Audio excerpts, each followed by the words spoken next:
안녕하세요. 지금 부동산 가격이 정상으로 가는 과정에서 그동안 쌓여왔던 문제들이 하나둘씩 터지고 있습니다. 이제 그게 미분양하고 건설사 부도로 이어질 텐데요. 그래서 오늘은 미분양 상황이 얼마나 심각하고 또 앞으로 얼마나 심각해지는지, 여기에 따라서 건설사들이 지금 얼마나 위험한지 이것에 대해서 알아보도록 하겠습니다. 일단 미분양 상황 먼저 알아보면은 2022년 12월 기준으로 6만 8천 건이 넘었습니다. 정부 기준으로 6만 건이 넘어가면은 위험하다고 하는데 그 기준을 작년 12월에 돌파했습니다. 이제 앞으로 이게 더 상승할 텐데요. 저는 이게 한 20만 건을 넘어서 미분양이 30만 건까지 올라갈 수 있다고 예상하고 있습니다. 일단 입주 물량이 압도적으로 많기 때문입니다. 2023년, 2024년 이 입주 예정 물량이 거의 80만 가구에 다다릅니다. 지금 한국부동산원 부동산 통계 정보 시스템에서 자료를 가지고 왔는데요. 2023년, 2024년 30세대 이상 입주하는 물량을 계산한 겁니다. 79만 5천 가구 중에 거의 대부분이 어디에 몰려 있나요? 거의 3분의 1이 경기권에 몰려 있습니다. 그 다음에 이제 인천, 대구, 서울 거의 수도권에 몰려 있죠. 이렇게 되면은 서울, 경기, 인천 이런 데 부동산이 박살이 나면은 뭐 사실 다른 지역은 올라가기 힘들겠죠. 앞으로 2년 동안 이렇게 입주 물량이 많은데 과거 이제 글로벌 금융위기 이때 미분양이 16만 건 이상으로 돌파했거든요. 근데 이거를 가볍게 뛰어넘을 것 같아요. 작년 12월 기준 6만 8천 건이기 때문에 지금 상승 속도로 봐서는 이미 10만 건이 넘은 것 같아요. 지금 23년도만 하더라도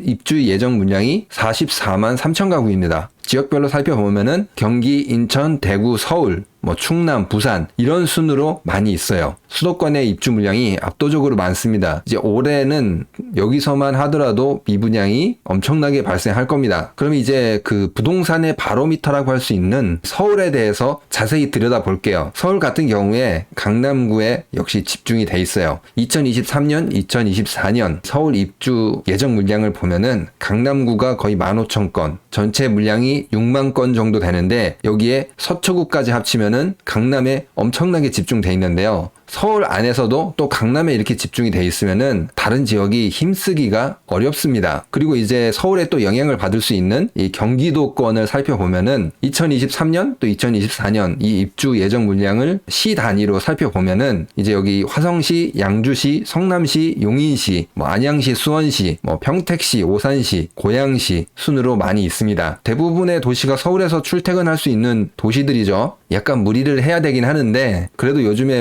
한 출퇴근 1시간 반, 2시간 반씩 해가지고 수도권에 사시는 분들이 있으니까 지금 여기에 나오는 물량들도 서울 아파트 가격이라고 할까요? 그리고 전체 부동산 시장에 굉장히 큰 영향을 줄 것입니다. 지금 이렇게 가격도 떨어지고 입주 물량도 많은 예정에서 이제 뭐가 발생하고 있죠? 이제 사람들이 관심을 안 가지고 있어요. 여기서부터가 이제 굉장히 큰 문제인데 미계약 폭탄, 계약을 하지 않은 거죠. 미분양이 발생하는데 그 지역도 지금 뉴스에 보시면은 여기 안양, 평촌, 그리고 인천, 할인 분양 벌써 들어가고 있죠. 순서를 보시면은 경기, 인천, 대구 현재 문제가 발생하고 있습니다. 이렇게 미분양이 늘어나는 상황에서 입주 물량도 많아지면은 이제 사람들이 부동산을 매수하려고 하는 게 아니라 가격이 더 내려갈 때까지 기다리려고 할 거예요. 지금 매도하려고 하는 사람들이 조금은 버텨보자 이러고 있는데 곧 있으면은 뭐가 일어나냐? 패닉셀, 공포에 질려가지고 물량을 던지게 될 거예요. 아직 그 수준까지는 안 왔거든요. 그런 상황까지 분명히 벌어지게 될 겁니다. 그때 되면은 가격이 정말 많이 하락하겠죠. 또 가격이 많이 하락하면 분명히 분양가에 영향이 가요. 건설사들도 위험한 상황에 처할 수 있어요. 건설사 같은 경우에는 현금이 많이 있지 않는 한 어떻게 보면은 혹독한 겨울이 찾아오는 거잖아요. 이거를 견뎌내야 되는데 이거를 지금 견뎌낼 수 없는 기업들이 굉장히 많아요. 건설사 순위를 조금 살펴볼게요. 1위부터 15위까지 이런 기업들이 있어요. 어디가 위험하냐 이거를 제가 조금 살펴봤는데 30대 건설사 중에서 이제 최소한 20개가 지금 위험합니다. 부채 비율이 태형건설 여기 같은 경우에는 400%가 넘어갑니다. 우리 IMF 때도 부도날 때 400% 넘는 기업들 있었죠. 일단 100%가 넘어가면은 저는 위험하다고 보고 있어요. 30대 이 건설사 안에서 최소 20개는 지금 위험한 상황에 처해 있어요. 지금 2022년 3분기 9월달 기준으로 계산해 놓은 거예요. 아마 지금 여기서 더 늘어났을 겁니다.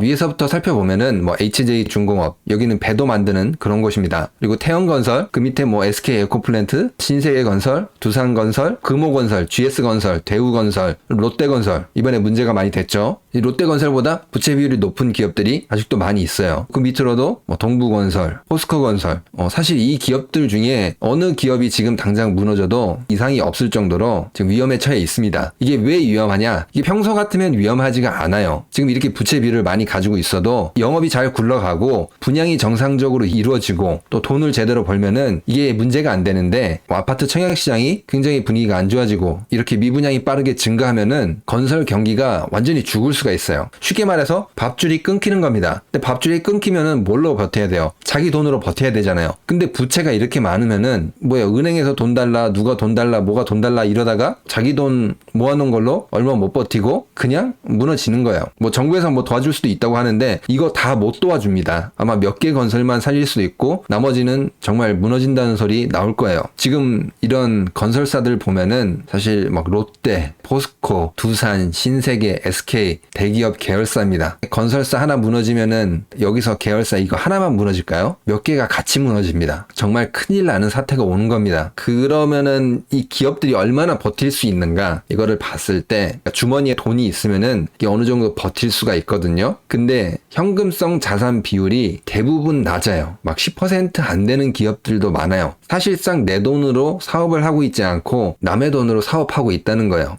현금성 자산 비율이 한 15% 이하 되는 기업들이 지금 제가 보기에는 위험해요. 사실상 경기가 어려워지면은 3달을 못 버틸 기업들로 보고 있어요. 금호건설, 뭐 현대산업개발, SK에코플랜트, 뭐 GS건설, 뭐 롯데건설, 서희건설, 포스코건설 이렇게 많이 있죠. 이렇게 많은 기업들이 위험하잖아요. 여기서 한두 개만 무너져도 어떻게 돼요? 대기업 같은 경우에는 계열사들도 몇 개 같이 무너질 수밖에 없어요. 그리고 그 밑에 중소기업들 무너지고 사람들 다 잘려나가고 거기에다가 이제 건설사들한테 투자한, 그리고 건설사들한테 돈 빌려준 은행, 증권, 보험사 다 같이 피해보는 거예요. 여기서 한 개만 무너져도 다 난리가 날 겁니다. 무너지는 순서가 요 밑에서부터라고 보면 될 것 같아요. 돈이 없는 기업들부터 무너지거든요. 이렇게 되면은 사실상 금융권에서는 이걸 막을 수가 없어요. 이 댓글 중에 뭐 어디 은행이 위험하냐, 어디 증권이 위험하냐, 어디 보험이 위험하냐 이렇게 물어보시는데 그거는 우열을 가릴 수가 없을 것 같아요. 사실상 다 위험해요. 여러분들 예금 같은 거 돈 못 찾을 수도 있고 보험 같은 경우도 장담 못 할 거예요. 이게 굉장히 복잡하게 얽혀있기 때문에 한 군데에서만 터져도 이제 같이 와르르 무너진다, 이렇게 생각하시면 될 것 같아요. 2008년 글로벌 금융위기도 집값 하락으로 같이 엮여있다 보니까 같이 무너진 거잖아요. 코스피, 코스닥 모두 이제 너무 많이 떨어져가지고 증시를 그냥 문 닫아버리는 거죠. 이제 그런 상황이 발생할 겁니다. 그거를 대비를 하셔야 돼요. 지금 이렇게 30대 건설사 중에 지금 거의 다 위험하잖아요.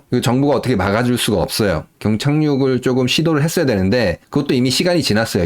지금 추락하고 있기 때문에 사실상 막을 수 없다고 봅니다. 근데 이런 거 여러분 다른 경제방송에서 이야기 안 하죠. 지금도 뭐 부동산 사라, 뭐 주식 사라, 저점 아니냐 이렇게 이야기하는 사람들이 있는데 그 사람들 말 굉장히 조심하셔야 돼요. 지금 건설사들의 상황 이런 거를 여러분들한테 알고 있는데 말 안 해주고 있거든요. 분명히 알고 있을 거야. 이거보다 더 자세하게 알고 있을 건데 말 안 해주고 있어요. 지금 건설사들의 부채 비율, 그리고 현금이 얼마나 부족한지 전혀 말하고 있지 않아요. 조심하셔야 돼요. 정말 건설사들 무너지기 시작하면은 그 다음에 바로 은행, 증권, 보험 다 날아갈 거예요. 사람들 막 돈 찾으러 가고 막 길게 줄 서 있고 막 전화 되지도 않고 문 닫아버리고 코스피 서킷 브레이커 걸려가지고 장 닫아버리고 그런 사태가 발생할 겁니다. 얼마 남지 않았어요. 오늘 영상은 여기서 마무리하도록 하겠습니다. 그러면 구독과 좋아요, 알람 설정, 그리고 응원의 댓글은 영상을 만드는데 많은 힘이 됩니다. 감사합니다.